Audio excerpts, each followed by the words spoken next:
Japan has a national instrument. It isn't the koto. It isn't the shakuhachi. It's this. 3 strings stretched over a body covered in cat or dog skin, played with a plectrum the size of your palm, capable of sounding delicate enough for a geisha's parlor and violent enough to soundtrack a samurai film. The shamisen. And here is the thing almost nobody knows. Japan didn't build this instrument.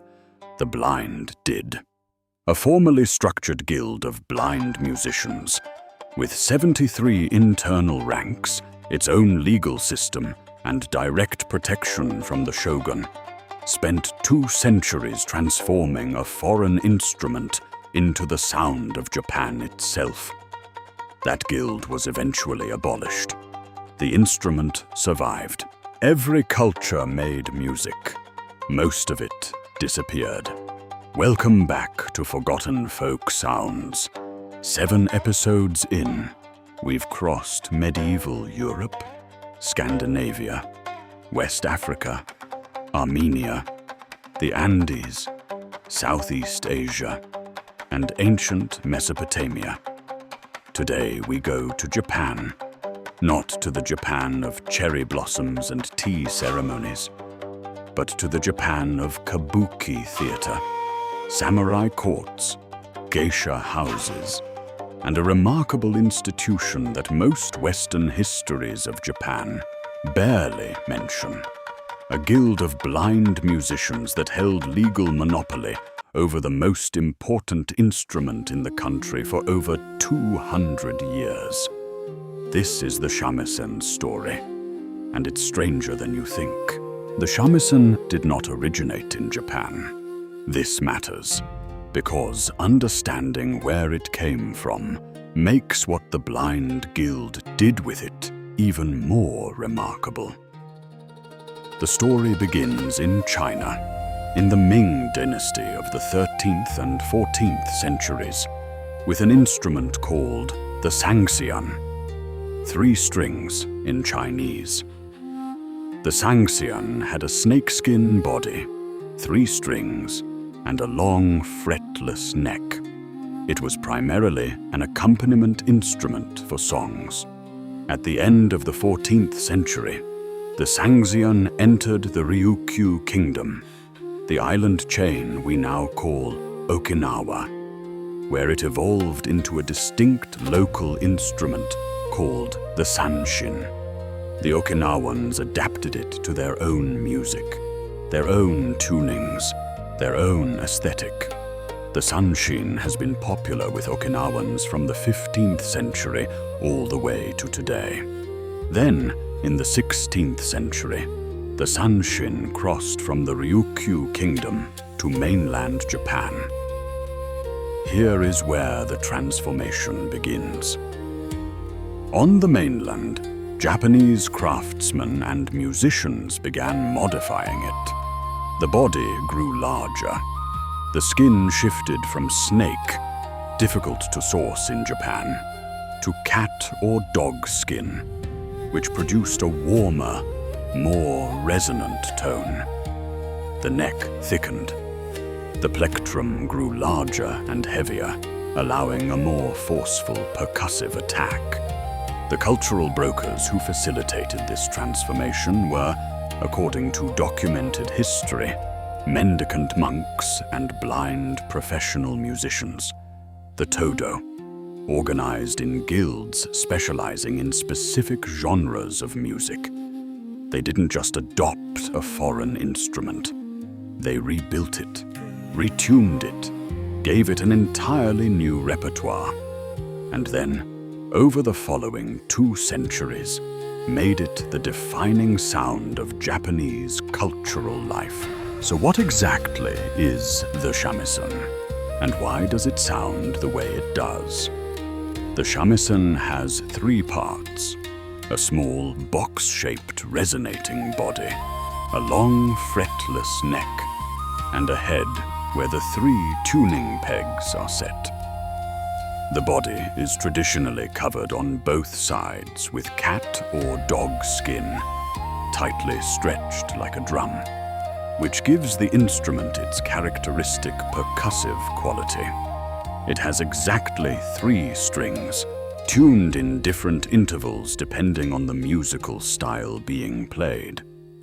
There are no frets.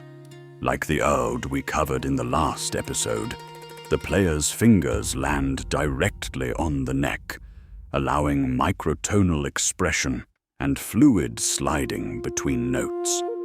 The bachi, the plectrum, is the shamisen's most distinctive accessory. It is large, flat, and fan-shaped, almost like a spatula, and it strikes the strings with enough force to also hit the skin of the body simultaneously. That contact between bachi and skin is not a mistake. It's called the sawari, a deliberate, characteristic buzzing quality that is considered essential to the shamisen's sound. Sawari is untranslatable in the way that matters most. It refers to a kind of beautiful imperfection, a controlled roughness that makes the sound feel alive rather than mechanical. Japanese aesthetic philosophy has a word for this quality in other arts too. Wabi-sabi, the beauty of imperfection. The shamisen's sawari is its sonic equivalent. The instrument comes in 3 main sizes: hosozao, thin neck; chusao, medium neck; and futozao, thick neck, each suited to different musical traditions. Kabuki theater uses the thin-necked hosozao for delicate lyrical pieces.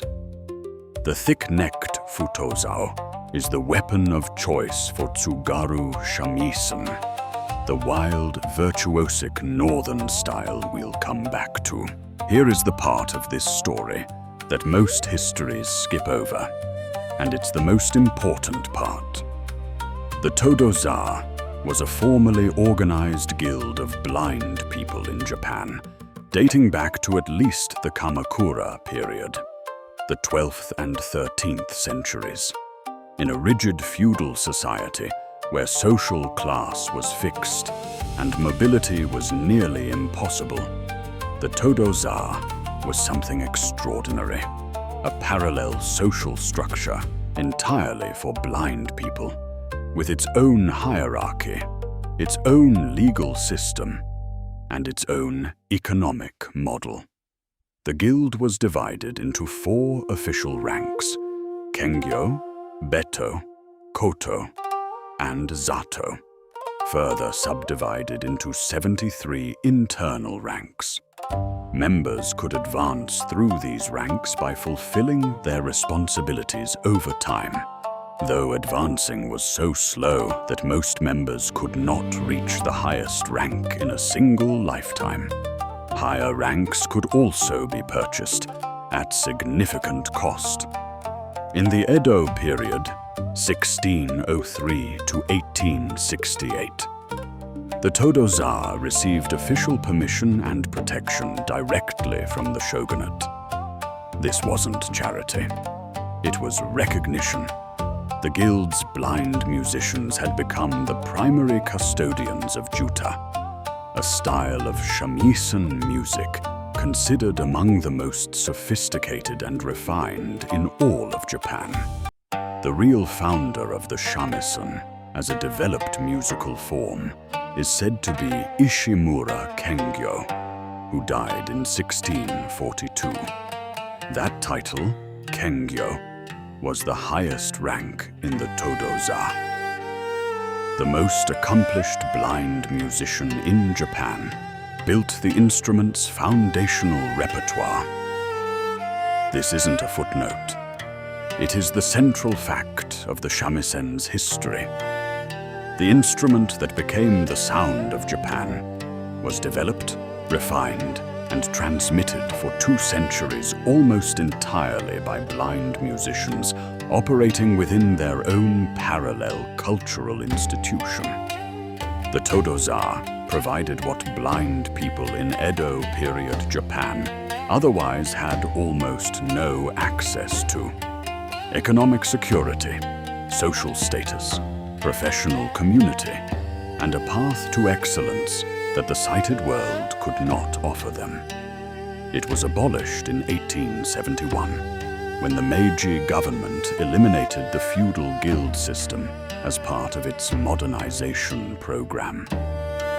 Overnight, the legal protections and monopoly privileges that had sustained blind musicians for centuries were gone. What remained was the music they had built, and it was too good to disappear. While the Todo-za was cultivating the refined, introspective styles of Juta in the cities, something very different was happening in the north. In the Tsugaru region of what is now Aomori Prefecture, the northernmost part of Japan's main island, cold, rural, and far from the cultural centers of Edo and Kyoto, a different kind of shamisen music was developing. Tsugaru shamisen is everything the southern styles are not.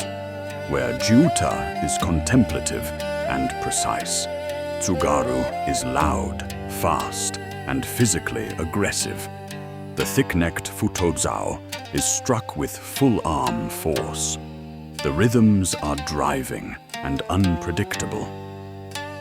Improvisation is central. It developed among itinerant blind musicians called bosama, shamisen players who traveled from village to village in the snow, performing for food and shelter. These were not court musicians. They were street musicians, wandering through one of Japan's harshest climates, playing for survival. The man most responsible for Tsugaru shamisen becoming recognized as its own distinct tradition is Nitabo, a historical figure whose life was later depicted in a 2004 animated film of the same name. Nitabo lost his mother at age 1, his father 10 years later, and his sight following an epidemic.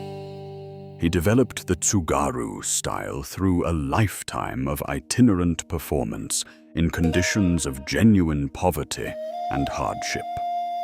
Today, Tsugaru shamisen has become the most internationally recognized style of shamisen, precisely because its energy, its speed, and its raw emotion translate across cultural boundaries. In a way, the more refined Southern styles require more context to appreciate.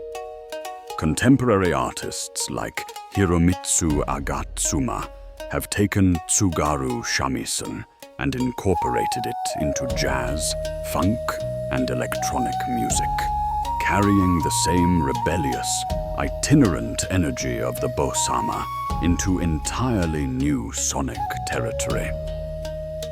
If you've watched Japanese film or anime with any seriousness, you've almost certainly heard the shamisen without knowing it. In Takeshi Kitano's 2003 film Zatoichi, the story of a blind swordsman deliberately echoing the Todo-za tradition, the soundtrack composed by Keiichi Suzuki uses the shamisen to accentuate the film's folkloric intensity, accompanying combat scenes with a ferocity that no other instrument quite manages. The anime Nitabo, released in 2004, traces the life of the blind musician who developed Tsugaru shamisen, a rare case of a folk instrument's own history becoming the subject of animation. Beyond Japan, the shamisen has begun appearing in contexts that would have been unimaginable even 30 years ago.